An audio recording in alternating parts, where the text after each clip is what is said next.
আমাদের কোনো দাবি নাই, আমাদের শুধু একটা অধিকার আছে, সেটা হচ্ছে এই সরকার আমাদের যোগদান দিয়েছে, এই সরকার আমাদের যেন যোগদান দেয়, এই সরকার আমাদের নিয়োগপত্র দিয়েছে, এই সরকার আমাদের সুপারিশ করেছে। আজকে আমাদের এই সরকার বলতেছে যে আমাদের চাকরি নাই। কেন এই প্রহসনের মানে কি? আমাদের অধিকার হচ্ছে আমাদের যেন আমাদের সবার যার যার কর্মস্থলে ফিরে যেতে পারি, আমাদের যেন যোগদান নিশ্চিত করে, আমাদের একটাই অধিকার, দাবি না। আর হচ্ছে আমরা গত 11 দিন যাবৎ রাস্তায় আছি, আমাদের একটাই অধিকার, সেটা হচ্ছে আমাদের যোগদান চাই। আমাদের সরকার আমাদের নিয়োগ দিয়েছে এবং সরকার যেন আমাদের যোগদান সম্পূর্ণ করে দেয়, এটাই। আর হচ্ছে আপনারা ইতিমধ্যে অবগত হয়েছেন যে আমাদের যে সার্কুলারটা এটা হচ্ছে 2023 সালের। আর হচ্ছে আমাদের সকল নিয়োগ কার্যক্রম সম্পূর্ণ হয়ে গেছে আগের সরকারের সময় যে। আর হচ্ছে আর এখন আমাদের 31 নভেম্বরে অক্টোবরে আমাদের হচ্ছে আমাদের চূড়ান্ত সুপারিশপ্রাপ্ত হয়েছি। এখন আমাদের হচ্ছে 5 ডিসেম্বরে যোগদান হওয়ার কথা ছিল, কিন্তু হাইকোর্টের রায় বলেছে আমাদের যোগদানটা আটকেছে হাইকোর্টের জন্য। 31 জন যে রিটকারী আছে তারা সম্পূর্ণ হিংসার বহির্ভূত হয়ে আমাদের বিরুদ্ধে রিট করে এবং হাইকোর্ট আমাদের 6531 জনকে না দেখে সামান্য 31 জনের কথা শুনে আজকে আমাদের যোগদানটা আটকে আছে। সরকারের কাছে সুদৃষ্টি করতেছি যে আমাদের যোগদানটা নিশ্চিত করা হোক। এই তো অনেক দিন ধরে আন্দোলন করতেছেন, আজকে 11 দিন হয়ে গেল। আপনাদের কি মনে হয় এই আন্দোলনটা কি আপনাদের সফল হবে কিনা? ভাইয়া, আপনারা ইতিমধ্যে অবগত হয়েছেন যে আমাদের পক্ষে পুরো রাষ্ট্র, কিন্তু হাইকোর্ট কেন আমাদের কথা শুনতেছে না আমরা সেটা জানি না। হাইকোর্টের কিসের কালো হাত আছে হাইকোর্টের পিছনে?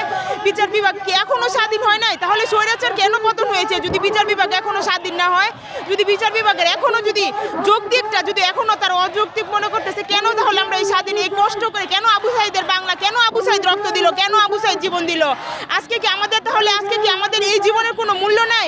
আজকে আপনারা দেখতেছেন যে ইতিমধ্যে দেখতেছেন যে 11 দিন যাবত আমাদের মা বোনদের কিভাবে অত্যাচার করতেছে এবং কিভাবে একটা অন্তঃসত্ত্বা নারী ছিল, 4 মাসের অন্তঃসত্ত্বা পুলিশ নারী কিভাবে আঘাত করেছে। আমরা একটাই আমাদের দাবি, আমাদের কিচ্ছু চাই না, আমাদের যোগদান চাই। আমাদের যৌক্তিক দাবি যেন সরকার আমাদের মেনে নেয় এবং আজকের ভিতরে যেন আমাদের যোগদান চাই এবং হাইকোর্ট যেন তার রায় উঠিয়ে এবং আমাদের যোগদান নিশ্চিত করা হোক এবং আমাদের নিয়োগ দেওয়া হোক, যেন আমরা সবার কর্মস্থলে যোগদান করতে পারি। ধন্যবাদ। আপনাদের এই রায়টা তো হাইকোর্ট দিয়েছে, আপনারা কি সুপ্রিম কোর্টে কি কোনো আপিল করেছেন কিনা? আমাদের আজকে সুপ্রিম কোর্টে আপিল হয়েছে, গত বৃহস্পতিবার আপিল হয়েছে। আজকে আমাদের সুপ্রিম কোর্টে শুনানির কথা আছে, দেখা যাক কি হয়। হ্যাঁ, আপনাদের উপর যে পুলিশ এই বারবার লাঠি চালালো, পুলিশ বারবার কাদা গ্যাস মারলো, এগুলোর বিচার কি? আমাদের এগুলা তো আমি জানি না কেন স্বৈরাচার সরকার থাকতে যেমন করতো পুলিশ, এমন এখনও দেখতেছি যে আমরা স্বাধীন বাংলা যে ছাত্র সমাজের বাংলায় আজকে দেখছি পুলিশের একই ভূমিকা।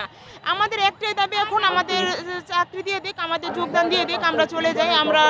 আমরা দেখেন ছোট সময় থেকে পড়াশোনা করেছি, আজ আমরা রাস্তায় থাকার জন্য না, আমরা পড়াশোনা করেছি যার যার কর্মস্থলে ফিরে যাওয়ার জন্য এবং যার যার প্রাপ্য সম্মান নিয়ে ফিরে পাওয়ার জন্য। আপনারা দেখতেছেন যে 11 দিন যাবৎ আমরা রাস্তায়, মেয়ে মানুষ আমরা রাস্তায় ঘুমাইতেছি, রাস্তায় থাকতেছি। আমাদের একটাই দাবি, সেটা হচ্ছে আমাদের যোগদান দিয়ে দেন, আমরা চলে যাই, আমার যার যার ঘরে চলে যাই, আমরা সবার সম্মান নিয়ে ফিরে যাই।